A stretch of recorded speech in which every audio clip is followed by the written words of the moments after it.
So it's our day 3 here in Almaty, Kazakhstan. So for today's trip, itinerary, magsi-city tour lang kami today. Yeah, we're going to Panfilov Park, Ascension Cathedral, Arbat Street, Green Bazaar, and Koktobe. Tokboke.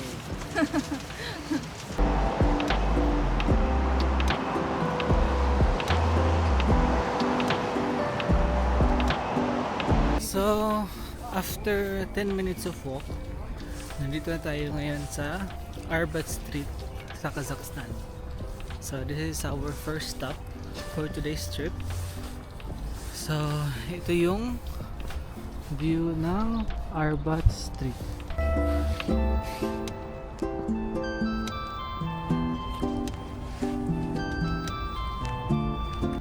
So, para lang siyang street na merong mga high-end shops. Tapos meron ding mall.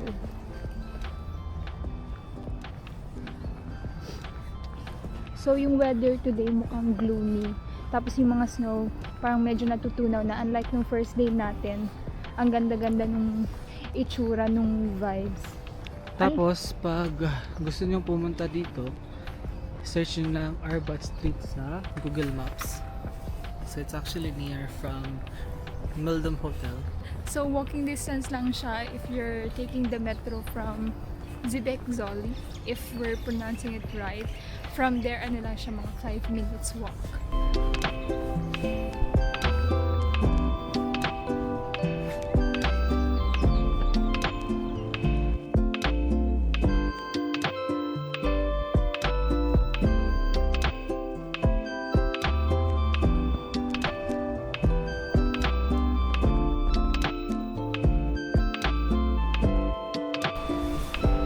So, napaka-chill lang ng araw natin today. Walking lang tayo. Hindi din super lamig today. Yung temperature today is only 5 degrees. Hello guys! So, nandito na tayo ngayon sa Panfilov Park. Yes, after around 7 minutes of walking from Arbat Street, ayan, napakalapit lang niya.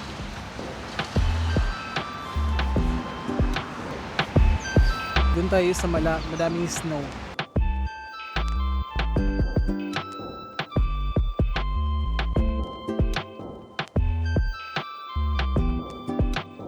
So ito daw, Panfilov Park is famous for its dedication for the 28 Panfilov guardsmen who defended Moscow in World War II. So kaya ang pangalan niya is Panfilov Park.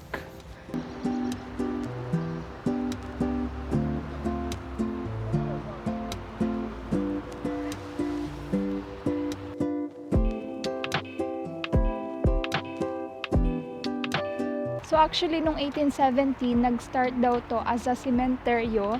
Tapos, napalitan siya as a garden. Then after that, na-rename siya as Panfilov Park as dedication to the 28 Panfilov guardsmen.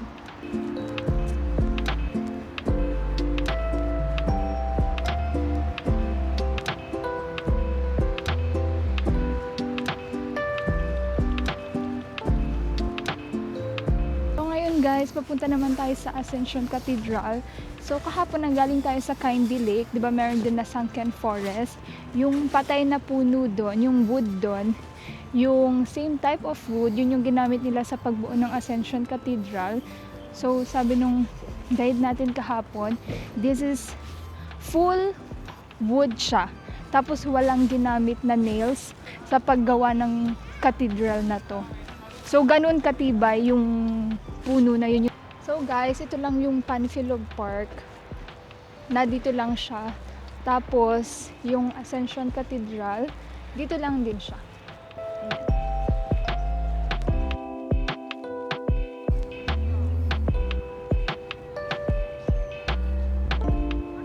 So, dito lang sa gilid ng Ascension Cathedral. Kita nyo naman, napakadaming kalapati. Tapos meron din pala ditong ice skating rink.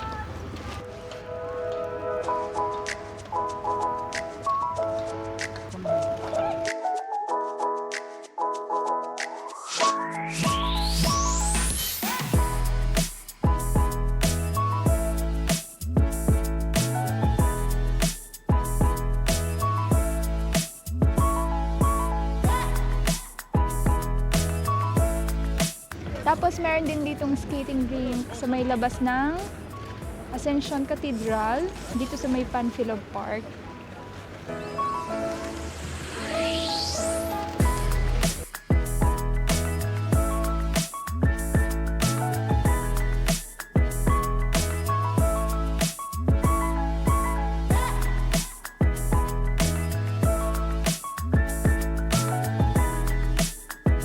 So, ito yung Panfilov Guardsmen. Ayan, yan sila.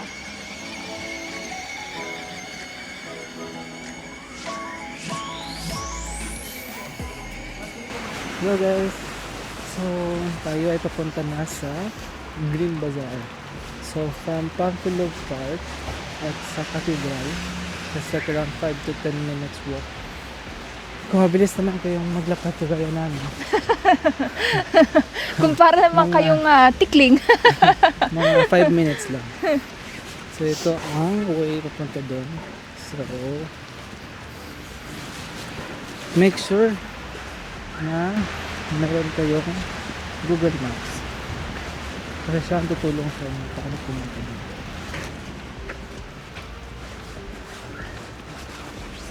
So, nandito na po tayo sa Green Bazaar. So, ito yung mukha sa labas. So, para lang din siyang palengke. Palengke sa Pilipinas. So, tayo ay papasok na sa Green Bazaar.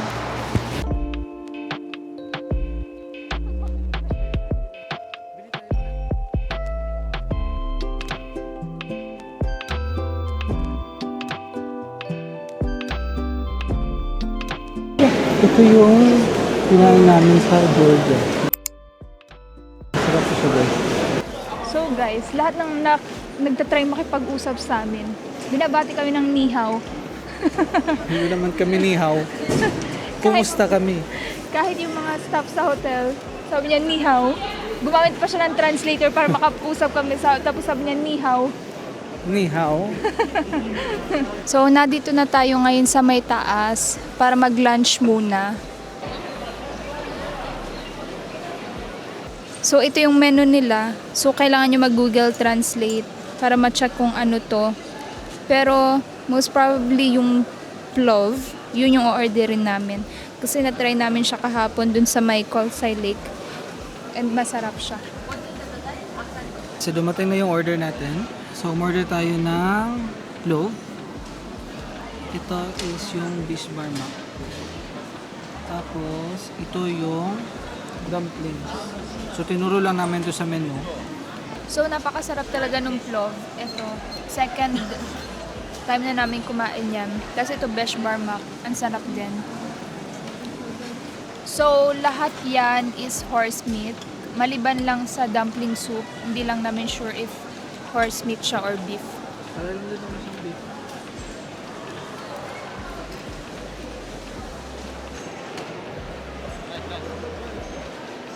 Where from? Philippines. Philippines, Manila. Manila. What's this? Alwa. Alwa. Yeah. How much per gram? Down. Mm. Tea. Dan. It's good. Academic. How much? Ma. This 100 gram, 1,000 for you. Okay, 1,500. This gram, 1,000. So, binigyan niya kami ng free taste na nuts. Abot lang siya ng abot ng nuts. Nabusog na kami. Nabusog na sa free taste. Kakakain lang din namin ng lunch. Tapos, kinakagat ko din yung nuts. Sabi ko, napakatigas naman. So beware kayo sa mga pagkain na hindi kakainin nyo balat. Hindi pala, kasi balat pala kasi yun. Kaya pala hindi nakakain. Kaya pala hindi kumakagat. Hello guys! So, nandito na tayo sa next destination natin, which is ang Koktoobe. So, pupunta tayo sa pinakataas.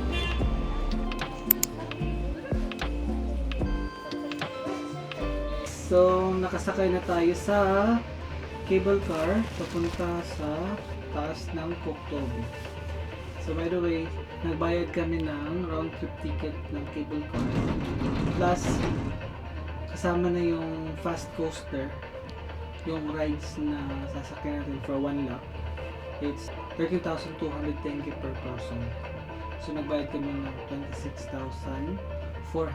Pero actually, sabi niya yung 13,200 per person na yun is for all attractions na siya. So, you can try everything. Hindi lang yung fast coaster. Pero, baka yun lang naman yung itatry namin. So, ito yung view going up.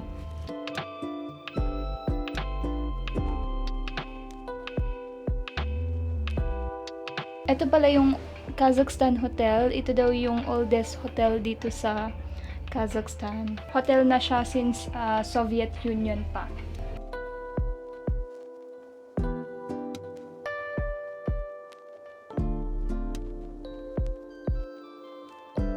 Super ganda ng view.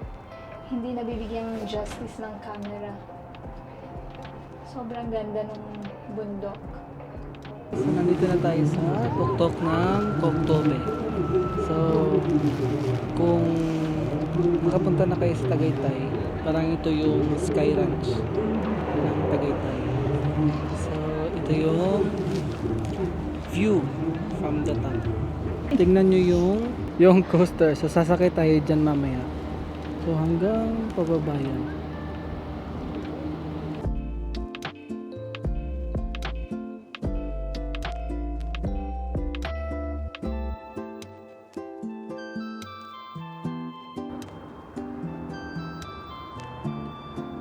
So ito, meron pa dito na pababa.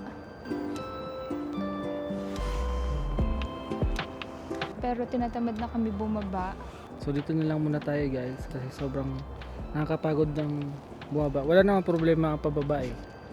Ang pagbalik sa ang pag-akyat papunta sa taas, nakakapagod. Nakakapagod yung pag-akyat namin sa Sharin Canyon. Kaya na namin umakyat sa kahit anong hagdanan. Grabe yung Sharin Canyon. Parang akala mo normal na daan lang. Pero grabe yung pabalik niya. Sobrang enjoy ang pababa. Sobrang saya yung pababa. Yung pag-akyat sa taas. Naku. Yung paakyat sa taas, kumbaga looks can be deceiving. Mukhang diretso yung daan.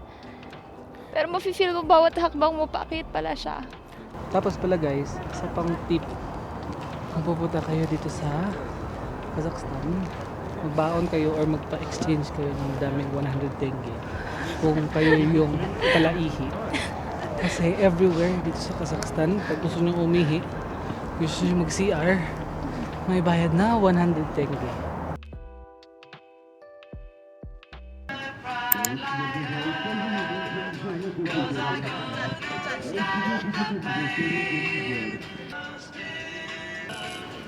Meron pala dito na monument ng The Beatles sa taas ng Koktobe. So, inilagay daw to dito just to honor them because of their global impact. Kasi yung music daw nila naging symbol of freedom tsaka cultural openness noong Soviet era.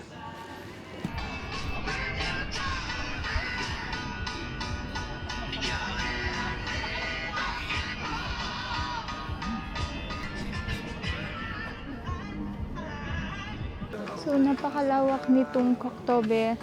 Dito meron pa siyang mga adventure. So actually guys, yung Koktobe sobrang laki niya. So akala nyo pagdating nyo sa entrance, parang maliit lang siya. Pero explore nyo lang, malawak pa ang Tokboki. Koktobe. Ngayon Korean na tayo. So malapit na tayo sa Namsam Tower. So guys, nanghiram lang ako ng jacket sa katabi ko. Buti na lang hindi super malaki. Isang tipid tips din yun. Tipid tips, manghiram ng jacket.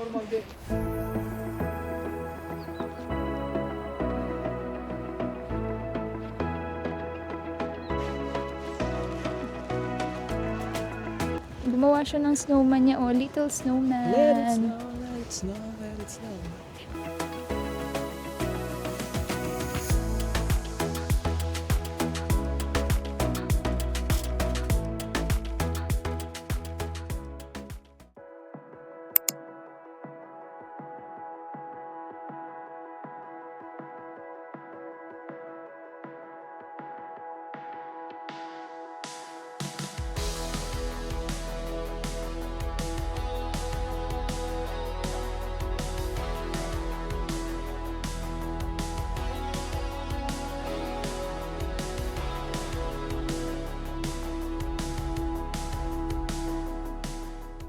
So, ito yung itsura nung coaster na sinakyan natin kanina. May ilaw na siya sa gabi. Pababa na tayo guys. So, tapos na yung Tokboki X Tokboki.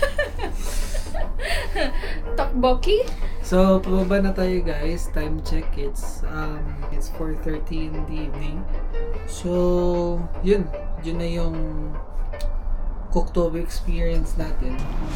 Hello guys, so nandito tayo ngayon sa baba ng station ng cable car sa Koktobe. So, as you can see at the background of this video, so nagsiset up na sila ng Christmas decorations. We're on our way to Navat restaurant, one of the famous restaurants here, one of the best restaurant here, As they said. as they said. Yeah. That's what we have seen in all of the vlogs that we've watched. So, come and let's physically check. Physically? Let's try if the recommendation is really true or the rumors are really true that their food is amazing. So, let's see. So, ito guys, ang night view ng Almaty, Kazakhstan. So, current time, it's 5 p.m. 5 p.m. already, but it's so dark. So, as what you can see guys, this is the famous Kazakhstan hotel. As per history, it's actually the oldest hotel here in Kazakhstan. And the other thing is, it is the tallest hotel or tallest building in Kazakhstan during Soviet Union. Hindi na kami nag-book dyan guys kasi walang budget.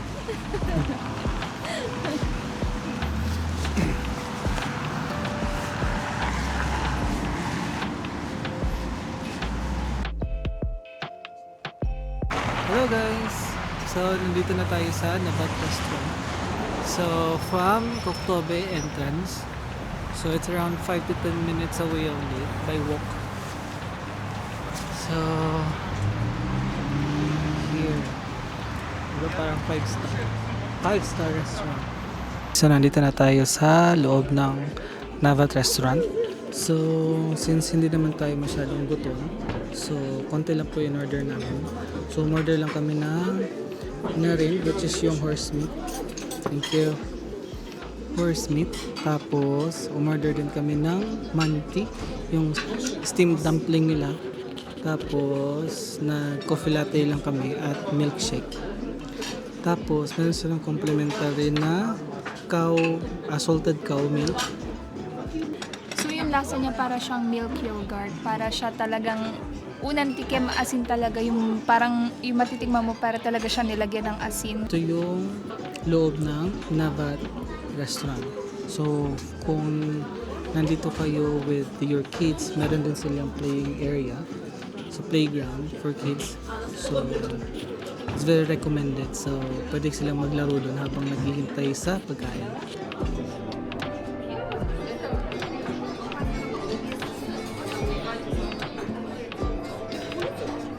So yun guys, dumating na yung order natin.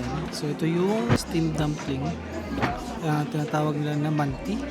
So ito yung narin. So, noodle siya with the horse meat. Cold pasta siya. Pero meron siyang hot soup.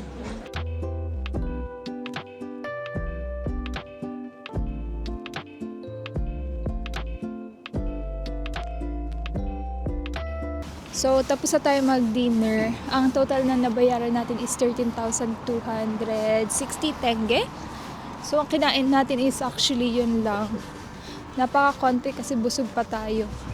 Parang yung kinain namin kanina sa lunch, dito pa rin sa tiyan namin. Hindi pa rin siya natutunan.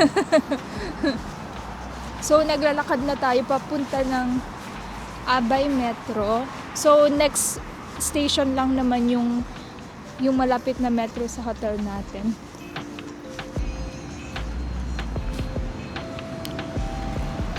So, dito hindi na nila kailangan bumili ng mga Christmas tree. Kasi yung mga puno nila, mga talagang mukhang yung mga puno nila mukhang mga real life Christmas tree.